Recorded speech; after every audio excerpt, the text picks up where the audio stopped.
भारत गौरव आचार्य श्री पुलक सागर जी गुरुदेव के प्रवचन और लेटेस्ट धार्मिक भजन व कार्यक्रम निशुल्क देखने व सुनने के लिए हमारे YouTube चैनल जीन शरणम मीडिया को आज ही सब्सक्राइब करें और सबसे पहले देखने के लिए बेल आइकन पर क्लिक जरूर करें।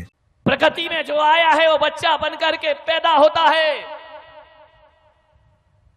लेकिन जब कोई बच्चा बनकर के पैदा होता है तो ये मान करके चलिए उस बच्चे को इंसान बनाना ये माँ बाप का बहुत बड़ी जिम्मेदारी हुआ करती है।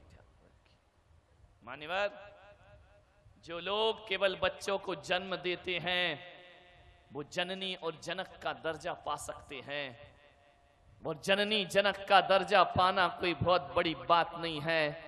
ये जननी जनक का दर्जा तो किसी जानवर को भी प्राप्त हुआ करता है, वह भी बच्चे को जन्म देते हैं और छोड़ दिया करते हैं। केवल बच्चे को जन्म देने से आप जननी जनक का दर्जा पा जाएंगे, लेकिन आज इस छात्रावास में बैठ करके मैं आपसे बता रहा हूं, आपको वह सूत्र दे रहा हूं कि केवल बच्चों को जन्म नहीं देना है, जन्म के साथ साथ उन्हें जीवन जीने के गुर भी सिखाना है। अरे जो जन्म देते हैं वो जननी और जनक होते हैं, और जो बच्चों को जीवन देते हैं वो माता पिता का दर्जा प्राप्त किया करते हैं, उन्हें माता पिता कहकर के बुलाया जाता है। आज तक तुमने ये कभी नहीं कहा सुना होगा कि किसी जानवर के माता पिता का नाम कोई लेता हो, लेकिन इंसान के माता पिता इतिहास में अमर हो जाया करते हैं। जीवन देने से माँ बाप की संज्ञा मिलती है और जन्म देने से जननी की संज्ञा प्राप्त हुआ करती है। आपको जीवन जीने के सूत्र प्रदान करना है, बहुत बड़ी जिम्मेदारी है। आप राष्ट्रपति महोदय ने अपने बच्चे का दाखिला कराया, देखना दुनिया का कैसा पिता था ये। उसने बच्चे का एडमिशन कराने के साथ ही अब्राहम लिंकन ने एक पत्र लिखा। ओ भाई, पत्र लिखा बच्चे के कक्षा शिक्षक के नाम। किसी देश का राष्ट्रपति इतनी बड़ी बात कर दे, शक्ति संपन्न देश का राष्ट्रपति, वह एक साधारण से शिक्षक को पत्र लिखता है कि आदरणीय शिक्षक महोदय, मैं आपसे एक गुजारिश करता हूं, मेरा आपसे बड़ी विनम्रता के साथ निवेदन है कि जिस बच्चे को मैंने एडमिशन दिलाया है, इस बच्चे को ये सोचकर मत पढ़ाना कि ये किसी राष्ट्रपति की औलाद है। ये सोचकर मेरे बच्चे को शिक्षा मत देना। मेरा हाथ जोड़कर आपसे निवेदन है, इस बच्चे को एक आम नागरिक बना करके समझ करके पढ़ाना। इस बच्चे को ऐसा पढ़ाना जैसे किसी आम व्यक्ति के बच्चे को पढ़ाया जाता है। अपने दिल में एक ख्याल मन के कोने में कहीं नहीं रखना कि मैं किसी राष्ट्रपति की औलाद को अपने यहां पढ़ा रहा हूं, इसका गरूर भी मत करना। आदरणीय शिक्षक महोदय से मेरा निवेदन है कि मेरे बच्चे को केवल किताबों का ज्ञान मत देना। किताबों का ज्ञान प्राप्त करना कोई बहुत बड़ी बात नहीं है। अरे मेरे बच्चे को तो ये सिखाना, स्कूल की किताबी ज्ञान के साथ साथ, अक्षर ज्ञान के साथ साथ मेरे बच्चे को जिंदगी के अनुभव के पाठ भी पढ़ाना। मेरे बच्चे को सिखाना कि कैसे उठना चाहिए, कैसे बैठना चाहिए, कैसे खाना चाहिए और कैसे बोलना चाहिए। मैं शिक्षक महोदय से आग्रह करूंगा कि मेरे बच्चे को यह भी सिखाने का प्रयास करें कि घर में बुजुर्गों से कैसे पेश आया जाता है और मेहमानों के साथ कैसी मेहमान नवाजी की जाती है। मेरे बच्चे को ये सिखाओ। केवल डिग्रियां नहीं चाहिए उसे। आज एक देश का राष्ट्रपति आपसे कहता है, मेरे बच्चे को धन कमाना नहीं, मेरे बच्चे को इज्जत कमाने के पाठ भी सिखाइए। दौलत ही नहीं, दौलत से कुछ नहीं होता है। अरे दौलत का ढेर लगाना मत सिखाना, मेरे बच्चे को ये शिक्षा देना कि दौलत कैसे कमाई जाती है, इसका कोई मूल्य नहीं है। अरे दिल कैसे जीते जाते हैं, इसका जीवन में बहुत बड़ा मूल्य हुआ करता है। कभी इस सभा में बैठे हुए किसी पिता ने स्कूल के शिक्षक को ऐसा पत्र लिखा है, विचार करिए। मेरे बच्चे को यह भी बताएं कि जिंदगी एक सांप सीढ़ी का खेल है, और सांप सीढ़ी के खेल में ऊपर चढ़ने वाली सीढ़ियां भी मिलती हैं तो कहीं कोई डसने वाले सांप भी मिला करते हैं। उसे बताओ कि ये दुनिया है मेरे भाई, इस दुनिया को संभल करके जीना। अरे सब दिन एक से नहीं होते हैं, कभी जिंदगी सीढ़ियों पर भी चढ़ती है तो कभी 99 से डसकर जिंदगी फिर वापस 10 पर आ जाया करती है। मेरे बच्चे को इतना बताना, इतना अनुभव और इतनी शिक्षाएं देना। देखिए कितना प्यारा पत्र है कि कहना बेटा जिंदगी में ऊंचाइयां भी मिलेंगी और जिंदगी में गिरावट भी आएगी, लेकिन बच्चे इतना ध्यान रखना, महान वही होते हैं जो ऊंचाइयों पर अकड़ते नहीं हैं और गिरने पर हताश नहीं हुआ करते हैं। इसी का नाम जिंदगी हुआ करता है। क्या आप अपने बच्चे में ऐसा कुछ सौंप रहे हैं या नहीं सौंप रहे हैं? मान्यवर, कर्तव्य बोध और दायित्व बोध औलाद को कराइए, और जो मां बाप ऐसा नहीं करते हैं वो अपने बच्चों की भविष्य की हत्या ही नहीं करते, बल्कि अपने बुढ़ापे को भी कांटों का बिस्तर बना करके जिया करते हैं। ध्यान रखिए, बहुत बड़ा दायित्व है आपका। मैं ये नहीं कह रहा हूं कि बच्चों से लाड़ प्यार मत करो, खूब लाड़ करो, खूब प्यार करो, लेकिन लाड़ और प्यार के साथ साथ यदि तुम संस्कार देना भूल गए तो बच्चे तो बचपन में खुश रहेंगे, बुढ़ापे में तुम्हें खून के आंसू बहाना पड़ेंगे। ध्यान रखिए, वक्त रहते अच्छे संस्कार दीजिए। आज के युवा पीढ़ी उत्तान पतन के दौराहे पर खड़ी है, और समय रहते यदि हमने इन्हें अच्छे संस्कार नहीं दिए तो मान करके चलना कि हम इन बच्चों के भविष्य ही इनका नहीं बिगड़ेगा, हमारा बुढ़ापा भी बड़े खतरे में चला जाएगा। जीवन अच्छा दीजिए, सिखाओ उन्हें। बच्चे घर का आईना होते हैं, बच्चे बिल्कुल पवित्र होते हैं, बच्चे बिल्कुल निर्मल होते हैं। वो बच्चों में जो दिखाई देता है वो तुम्हारे घर का बहुत बड़ा दर्पण हुआ करता है। दो बच्चे आपस में लड़ रहे थे, एक दूसरे की कॉलर पकड़ रहे थे, एक दूसरे को मार रहे थे। मैंने बुलाया उनका, इधर आओ, ये बताओ बेटा तुम झगड़ क्यों रहे हो? उन्होंने मुझे देखा और हंसने लगे। अरे मैंने कहा अभी अभी तो तुम झगड़ा कर रहे थे, लड़ाई कर रहे थे, और अभी इतनी जोर जोर से हंस रहे हो। बोले महाराज आपको किसने कहा कि हम लोग झगड़ा कर रहे हैं? अरे मैंने कहा मैंने अपनी आंखों से देखा है, कहने की क्या जरूरत है, अभी अभी तुम दोनों मारपीट कर रहे थे। बोले हम मारपीट थोड़ी कर रहे थे। तो मैंने कहा क्या कर रहे थे?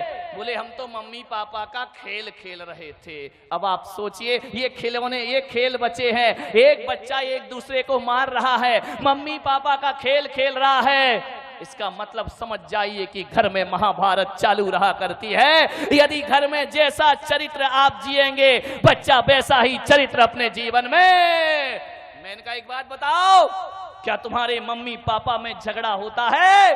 बोले महाराज रोज झगड़ा होता है, उसी की तो पिक्चर हम अपने आप में। जैसा आप चाहते हैं कि मेरा बच्चा एक आदर्श बच्चा बने, तो माँ बाप से निवेदन है कि तुम्हें भी अपने जीवन में कुछ आदर्श स्थापित करना होंगे। यदि आपका जीवन अच्छा नहीं है, आपके जीवन में यदि पवित्रताएं नहीं है, आपका जीवन यदि अनुशासित और मर्यादित नहीं है, तो ख्याल निकाल दीजिए कि आपकी औलाद मर्यादा पुरुषोत्तम राम बन करके खड़ी होगी। ये केवल एक ख्याली पुलाव है। हमें आज के बच्चे इतने होशियार हैं, इतने होशियार हैं कि जो अकल तुम लोगों को 18 साल में आई है, वो अकल बच्चों को 5 साल में आ गई है। ध्यान रखिए, इतनी आज एक्स्ट्रा हो गई है आज की ये जनरेशन, इतनी ज्यादा आधुनिक हो गई है, इतनी ज्यादा आगे बढ़ चुकी है युवा पीढ़ी। मैंने एक बच्चे से पूछा, वही 10 साल का बच्चा होगा, मैंने कहा एक बात बताओ, अपने देश में एक कानून है कि लड़के की शादी की उम्र 21 साल हुआ करती है और लड़की की उम्र 18 साल हुआ करती है। मैंने कहा बच्चे बताओ ऐसा क्या होता है। बड़ा प्रतिभाशाली बच्चा रहा, उसने कहा महाराज बताओ। मैंने कहा हाँ। बोले ऐसा इसलिए होता है। मैंने कहा उसकी उम्र भी 21 साल क्यों नहीं रखी है। बोले इसलिए नहीं रखी कि जो अकल लड़कों को 21 साल में आती है वो अकल लड़कियों को 18 साल में। कितने होशियार बच्चे हो गए मेरे भाई। एक टीचर ने बच्चे से पूछा कि बेटा बताओ पैजामा एक वचन होता है कि बहुवचन होता है। बच्चे ने कहा सर जी ऊपर से एक वचन होता है, नीचे से बहुवचन होता है। बहुत होशियार पीढ़ी हो गई है ये, इतनी होशियार हो गई है। ऐसे ऐसे प्रश्न करते हैं ये बच्चे कि हमारे पास कोई उत्तर। ध्यान रखना, अब इस देश में बुद्धू बच्चे पैदा होना बंद हो चुका है। इस देश में गंवार बच्चों ने पैदा होना बंद कर दिया है। आज बच्चा पैदा होते ही मोबाइल हाथ में ले लेता है, इंटरनेट में जाकर के बैठ जाया करता है, कंप्यूटर। अरे माँ बाप को मोबाइल चलाना नहीं आते हैं। बच्चे से कहते बेटा बच्चा पप्पू इसमें कुछ डाउनलोड कर दे। पप्पा के बच्चा कहता बुद्धू राम तुम्हारी जिंदगी ऐसी ही चली गई। ध्यान, बड़े होशियार हो गए ये बच्चे, बहुत होशियार। इन्हें सिखाने की जरूरत नहीं है, बहुत सोच सीख चुके हैं। एक बच्चे ने पूछा, एक टीचर ने पूछा कि बच्चे जरा ये बताओ कि गंगा कहां से निकलती है और कहां जाके मिलती है। बच्चा बड़ा होशियार था। बच्चे ने कहा हमारे पिताजी ने कहा है कोई कहीं से निकले किसी से मिले तुमको कुछ लेना देना नहीं है। इस लफड़े में बिल्कुल मत पड़ना, कौन कहां से मिला और कहां किससे जाकर के मिला। एक बच्चा और था, बोले मैं बताऊं। बोले बताओ। बोले गंगा दोपहर को 12 बजे अपने घर से निकलती है। और कौन बोला उमेश भिंडी से जाके मिलती है। ध्यान रखिए, विचार करें। यहां बहुत होशियार हो गए हैं बच्चे। कितना भी सिखाओ ये सीखने वाले नहीं हैं। एक माँ बाप मेरे पास आए, बोले महाराज हम बच्चे को जो सिखाते हैं वो उल्टा ही करता है। मैंने कहा ध्यान रखो, ये पीढ़ी बिल्कुल नहीं सीखेगी। सिखाने के तरीके बदलना पड़ेंगे। एक पति पत्नी मेरे पास दर्शन करने आए, 5-6 साल का बच्चा भी साथ था। पति पत्नी ने बच्चे से कहा कि महाराज हैं इन्हें धोख दो, इनको प्रणाम करो। बच्चा धोख देने को तैयार नहीं। माँ बाप ने उसका सिर पकड़ा और मेरे पैरों में रख दिया। अरे मैंने कहा ये क्या अत्याचार कर रहे हैं आप। बोले अत्याचार नहीं कर रहे महाराज, संस्कार दे रहे हैं। मैंने कहा धत्तेरी की संस्कार। वो अखड़ा जा रहा है, तुम उसकी गर्दन मेरे सिर में लगाए जा रहे, लगाए जा रहे, लगाए जा रहे। बच्चा कह रहा नहीं करूंगा, नहीं करूंगा, नहीं करूंगा। तो मैंने कहा इस तरीके से ये प्रणाम नहीं करेगा।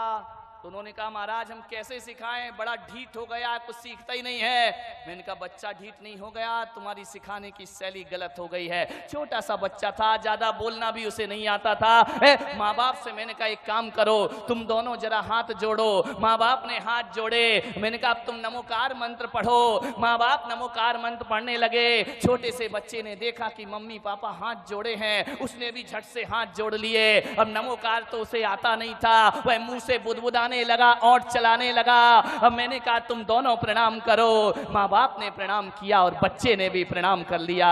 एक बात याद रखना, ग्वालियर वालों में आपसे इतना ही कहना चाहता हूं, ये बात कहने का इतना ही मेरा मकसद है कि ये पीढ़ी 21वीं सदी की पीढ़ी ये सिखाने से नहीं सीखेगी, ये दिखाने से सीखा करती है। अरे जैसा तुम करोगे वैसा बच्चे करेंगे, जैसा तुम दिखाओगे बच्चे वैसा ही। अब सिखाओ मत, इन्हें करके कुछ दिखाइए।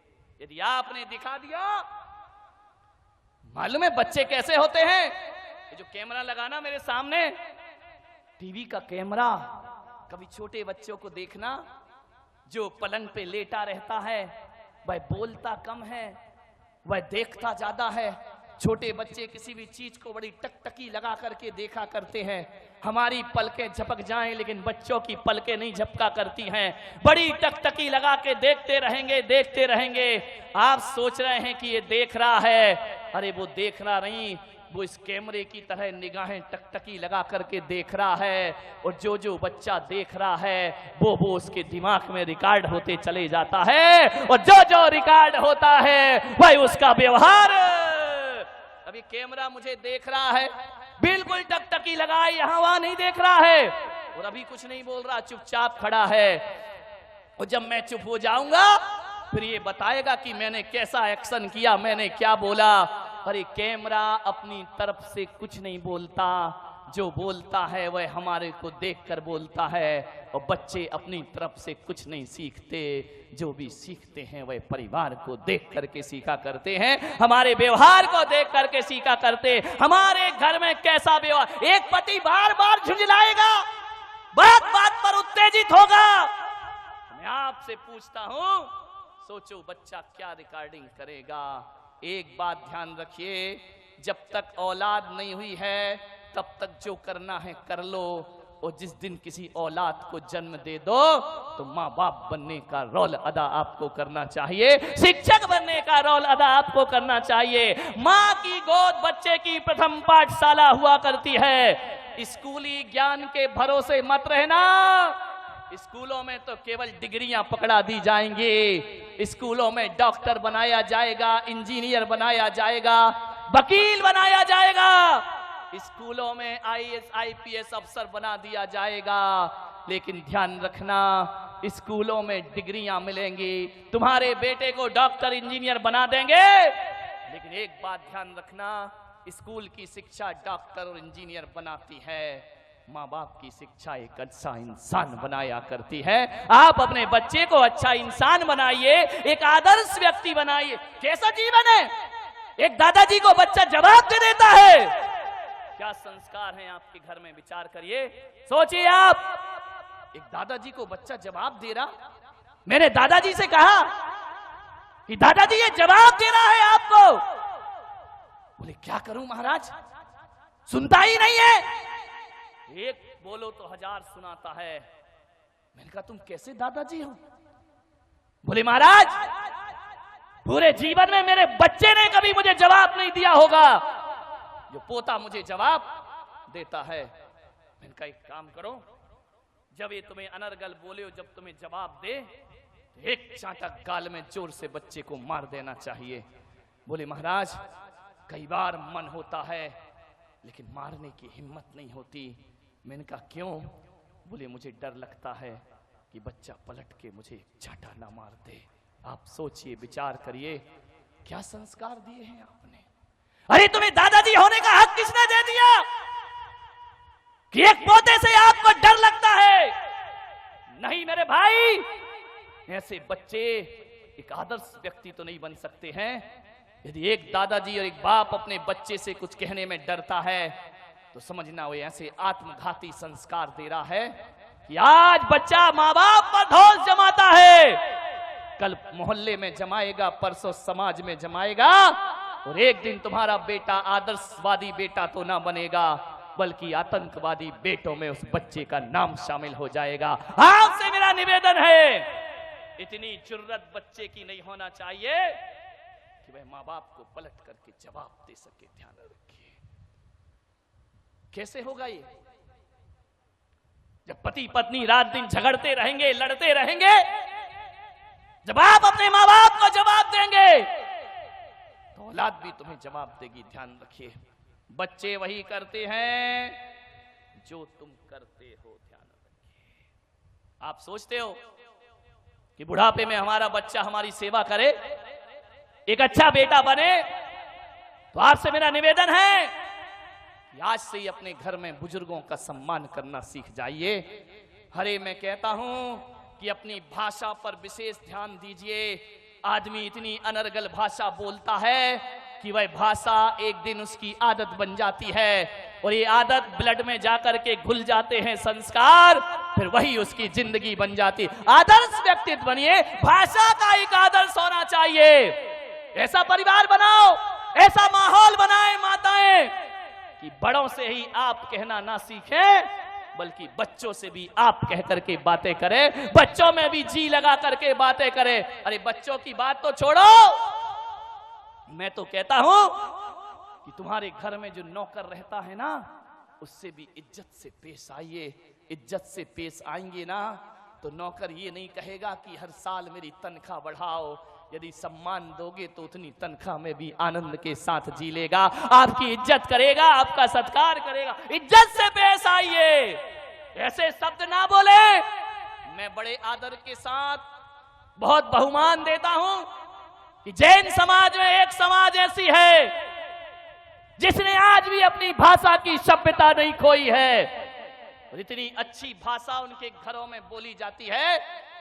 मैं कोई पक्षपात नहीं कर रहा हूं, मैं पूरे देश में घूमा करता हूं, लेकिन कह सकता हूं कि जैन समाज में खंडेलवाल जैन समाज वो समाज है जहां बोली में आदर्श हुआ करता है, बोली में सभ्यता हुआ करती है। अरे बड़े तो बड़े, वहां तो साफ लगा करके बात की जाती है, वहां तो अच्छे शब्द बोले जाते हैं, वहां काका जी नहीं कहा जाता है, काका साहेब कह करके बुलाया जाता है। और तो और वहां ऐसा कल्चर है, उनकी ऐसी संस्कृति है, ऐसी पढ़ी लिखी समाज है कि ड्राइवर को भी ड्राइवर कह के नहीं बुलाते हैं, उसे भी ड्राइवर जी कह करके आवाज दिया करते हैं। ये सभ्यताएं सीखिए। आप कैसा बोलते हैं अपने घर में?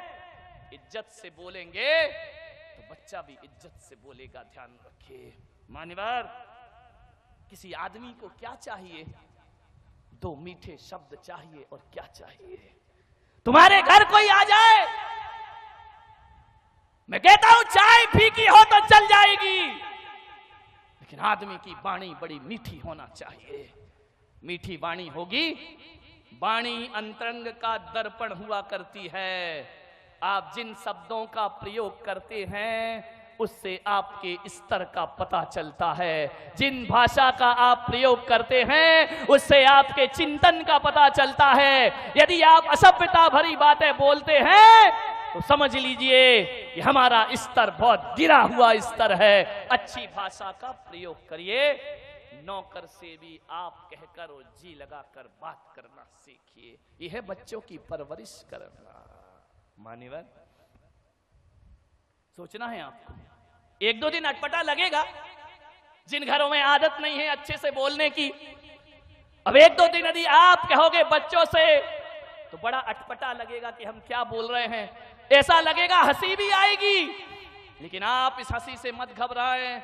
दो चार दिन बुरा लगता है और एक दिन यही शब्द हमारे जीवन की आदत बन जाया करते हैं। और आज जो बुरा लग रहा है, दो लोग घर के हंसेंगे, कोई बात नहीं है, लेकिन कल जो हंसने वाले हैं वही तुम्हारा आदर्श व्यक्तियों में नाम लेंगे, वही तुम्हें इज्जत से बात करेंगे। इसलिए कभी भी राजस्थान में, मारवाड़ में आप जाइए, जोधपुर में जाइए, वहां तो मेरे भाई गाली भी बड़ी अदब से दी जाती है। वहां कुत्ते को कुत्ता नहीं कहा जाता, वहां कुत्ता सा कह करके बुलाया जाता है। गाली भी देना है, कोई आ जाए मेहमान तो कहा जाता है पधारो सा, और जाता है तो कहा जाता है पधारो सा। कोई नहीं कहता कि अब आप जाइए।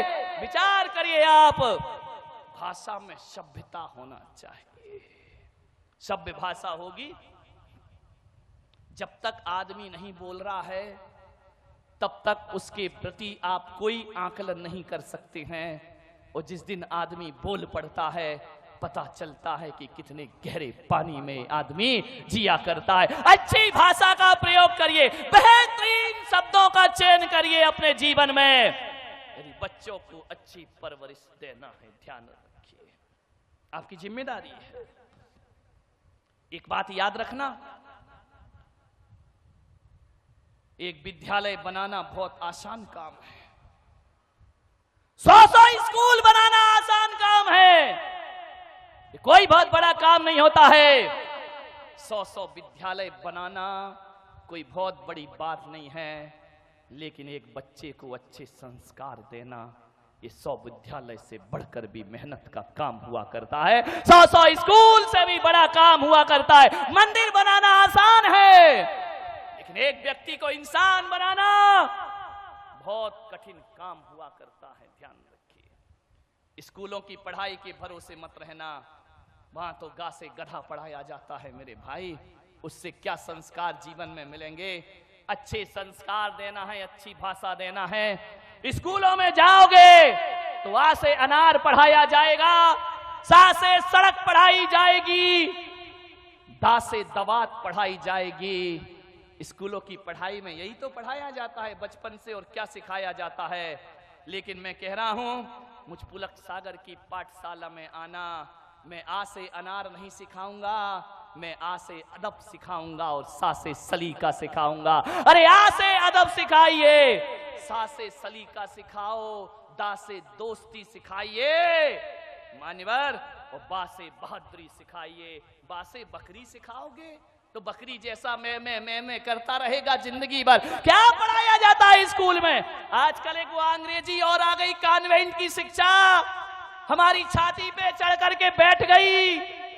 जब तक 2-4 फर्राटेदार इंग्लिश के शब्द ना बोले जाएं, तब तक लगता है ये पिछड़ा हुआ आदमी है, बड़े बैकवर्ड का आदमी है, ये आदमी आदर्श नहीं है। मैं कहता हूं कि अंग्रेजी के पास वो शब्द नहीं होंगे जितनी सभ्यता के शब्द हमारी हिंदी के पास हुआ करते हैं। विचार करिए आप, इंग्लिश से ज्यादा कठिन काम हिंदी हुआ करती। अंग्रेजी में तो बड़ों को भी यू बोला जाता है, छोटों को भी यू बोला जाता है, बराबर वालों को भी यू का अर्थ होता है तुम। ध्यान रखिए, लेकिन मेरे यहाँ ऐसा नहीं होता है। हमारे यहाँ देखा जाता है कि बड़ों को बोलने में कितने सभ्यता भरे शब्द होना चाहिए, आपस में कैसे शब्द होना चाहिए, और छोटों में कैसे शब्द। क्या सिखाएगी अंग्रेजी, बताइए आप मान्यवर।